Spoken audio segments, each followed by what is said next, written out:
Welcome to this edition of Leading Through Uncertainty. I'm Rob Quinn, head of the industrial practice in Canada and leader of the global mining practice at Odgers. This series is part of our ongoing efforts to understand how leaders manage through complexity, change, and opportunity in today's world. Through each conversation, we understand leaders' stories, we understand their strategies, and understand how they manage change in every corner of the world. I'm joined today with David Cates, President and CEO of Denison Mines. David has 18 years with Denison, and the last 10 have been as Chief Executive Officer. He's had more than his fair share of challenges and uncertainty, but also opportunities. And during that time, the share price of Denison has increased over 7 times. He's a CPA, he's a business leader, he's an expert in the sector of uranium. David, when you hear leading through uncertainty, what does it mean to you? How have you been personally tested in these challenging times? The company I run's in the uranium mining sector, and so we're a commodities company. And commodities by nature are closely associated with uncertainty. A lot of our business relates to things that are out of our control. We don't change the uranium market ourselves. We will not change the price of our commodity or the demand for nuclear energy. And so we're constantly managing in an environment where external factors will change the way in which our business has to operate. And so it's constantly uncertain. The way we generally will approach this is the acknowledgement that we don't have that control. What we have to do is build plans that are long-term, plans that can weather all these different scenarios that could happen that we won't be able to impact directly. And so that's been key to us, is looking at the big picture. We may not be right on a year-to-year basis about what will happen in our market, but we do have pretty good conviction over the long run in our commodity, the future of nuclear energy, and the need for more sustainable uranium production. And so we don't ask ourselves to be perfect by predicting the day, the month, even the year that story emerges as well as it could. We focus on the fact that in the long run, the future of nuclear energy is bright, the demand for uranium is increasing, and our job is to be able to produce uranium in a sustainable and profitable way that will generate positive returns for the shareholder. So that's a pretty straightforward objective that weathers all those uncertainties one way or another. Sounds like you're providing your team and your shareholders with purpose. I try to keep the purpose of what we're up to simple. And sometimes that requires explanation. What are we doing? We're trying to generate positive returns the best we can to our shareholders. What business are we in? We're in the uranium mining development business. It's not that complicated. We have to, turn assets into producing assets, add new assets, things like that, all designed to generate that return for the shareholder. But it's in the long-term view of a positive, improving uranium market. We have a job to generate these positive returns for our shareholders. We're going to do it sustainably, and we're going to do it with uranium mining in Saskatchewan. Well, that clarity that I hear you talk about, and that simple communication and the prioritization, those are all hallmarks of a great leader. Now, to the second part of your question, personally, it's challenging because so many things are pushing and pulling you to adapt. Should we do this? The competitors doing that. All of these sorts of things test you personally to say, well, does it need to be more complicated than what we are doing? And that's the challenging part, is sticking to what we need to do, keeping the team focused on what we need to do, and looking again in that longer horizon. I don't really care what the competitor or a peer company is doing today, tomorrow. I care what the path that we're on. I'm looking further ahead at the horizon line, if you will, rather than at the traffic and the noise that's right in front of us. With all of the work that's been going on, innovation has been at the core of Denison Mines. Why don't you talk to us about this this new in situ recovery operation that you're building?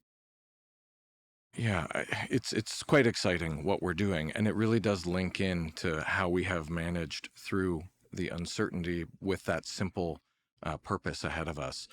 Our company could have taken different paths, and the assets that we had in northern Saskatchewan and globally they were not all excellent. And so really the journey that we're on now starts all the way back in 2012, when we exited our international businesses. We had mines operating in the United States, development assets in Africa, Mongolia, but they were not particularly good. And we were trying to build something that would be sustainable, high margins, uh, good jurisdiction. And so we exited those international assets and we focused in Canada. Now, our Canadian assets, we knew this is the jurisdiction we wanted to be in. Northern Saskatchewan is a prolific region for uranium production globally, large scale, high grade mines. But our assets were not there.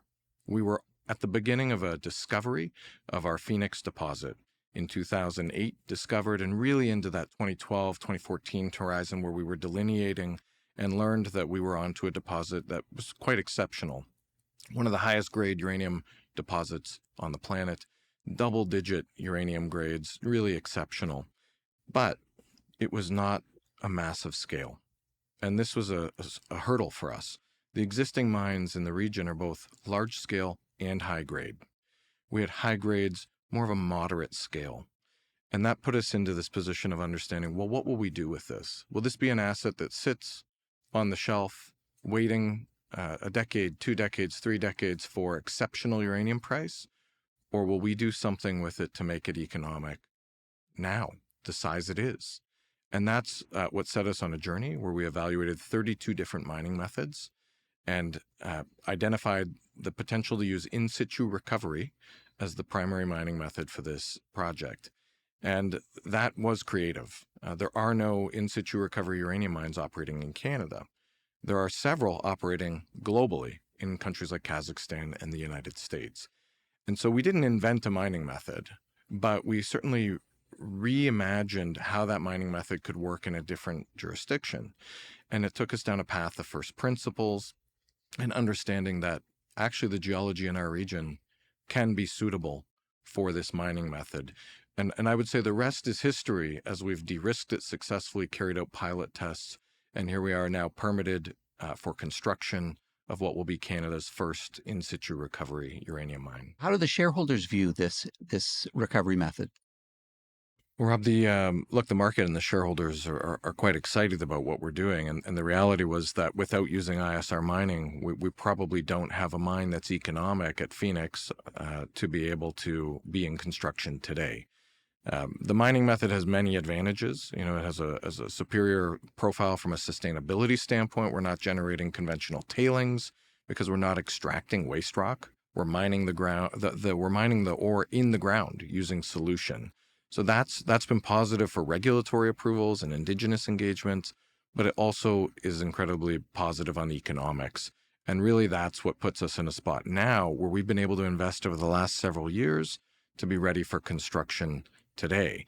If we weren't pursuing ISR mining at Phoenix, I'm certain we wouldn't be where we are now. Being something that's first of its kind in Canada, I'm sure brought challenges from a regulatory standpoint. Well, there have been a lot of challenges with advancing a first of its kind mining method in Canada, but we have had major advantages from the fact that the mining method is not new. Globally accepted, globally being used in established jurisdictions like the United States and Australia, in addition to Kazakhstan. And so that has been very helpful on the regulatory side of things. Our Canadian Nuclear Safety Commission is our federal regulator, and they have great cooperation agreements and cooperation practices in place with international regulators. And so they're able to gain confidence over how to regulate this project from their peers in the United States and other jurisdictions, which definitely gave us an advantage in terms of where we could start from. They were not starting from zero. Also, our federal regulator was incredibly interested in supporting this.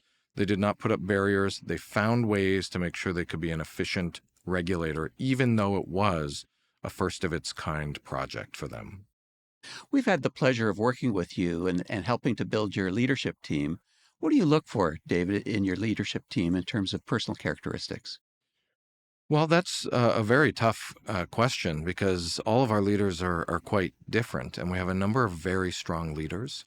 I would say the common thread between these leaders is their motivation to do great things and their drive to be part of a unique project, the most successful people we have found the opportunity we put them in to be personally motivating. So we have had a number of people that we've promoted from within, a number of people, that we've brought from outside that were motivated by what we were doing, trying to move a little bit away from that we offer a job in a mining company with a salary and, hours of work, more to alignment over what we are doing and the influence that they will have in the results of that work. That impact and purpose, and the bigger picture of their work and what their contribution is so powerful, and it's so important. As you think about some of the challenges facing Denison, what do you see as being some of the risks that maybe keep you up now? Well, two things that are certainly on our radar. One is obviously executing our mine. Building a greenfield mine development project is not straightforward.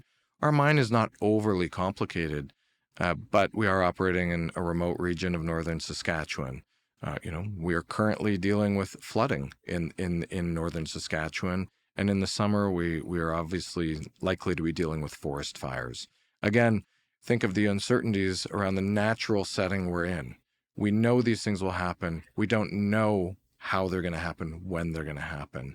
So you have to be comfortable with the fact that this is going to occur or may occur, but you also still have to stick to your plan. And the second risk that is on our radar is around growth. We expect to successfully execute on Phoenix, and we have the next project lined up in our Griffin deposit.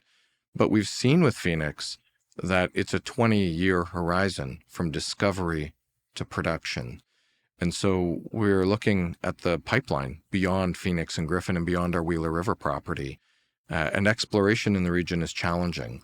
So we continue to invest in exploration because even though we are focused on executing on the mine, we know that we can't ignore what comes after Wheeler River, and it takes time to make these discoveries.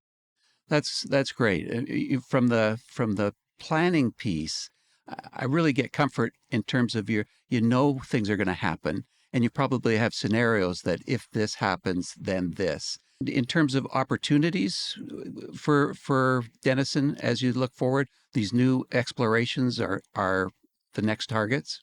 Yeah, so focusing on growth or being concerned about growth absolutely has a mirror image opportunity for the potential to make new discoveries and then use what will be a stronger company with positive cash flows to be able to accelerate development of those projects. We have a vast exploration portfolio that is untapped.